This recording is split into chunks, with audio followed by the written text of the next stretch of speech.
unless, Lauren, this is the week in which we do, because it's the Fed meeting and, of course, the CPI report on the same day of the decision. Is that the long-awaited catalyst that perhaps Mike is alluding to?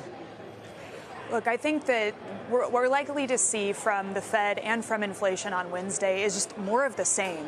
Data has been reasonably strong. It's fueled by strong economic activity. That's one of the reasons why the market's been able to look through challenges or even more hawkish messages from the Fed over the past couple of weeks. So even if the more hawkish scenario for the Fed of pricing in one cut rather than three for the rest of the year, I fade that news. I expect that the market can look through that type of threat because both the risks of overheating and the risks of an imminent slowdown are not so much on the radar.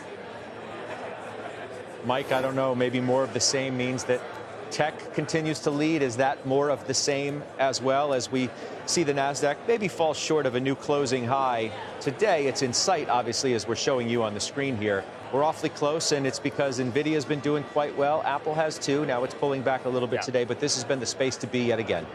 It has been, or at least there's been enough within tech, again, that has been working that's actually kind of carried the weight. And NVIDIA has been the key swing factor. When you're trading around the flat line all day, that's the one that sort of jumps around enough among the mega caps that essentially makes the difference between a red and green day. So, we're talking about measuring things in pretty, small increments right now, and I think that's fine. In terms of the Fed and how it relates to tech, I think yields are in an acceptable zone for almost anything right now. You don't want to see them go back to the highs too quick on the 10-year necessarily. But, we don't need a lot of help on that front because the economy is okay. I do wonder how long the leash is in terms of the market relative to the Fed's patience. Because at some point, if the Fed keeps rolling forward this idea that they're going to have the clearance to cut rates at some point, the market's going to get a little bit antsy about the fact that you have some slowdown fears, even if they're exaggerated, even if it's not a real growth scare. I do think that you can have these bouts of,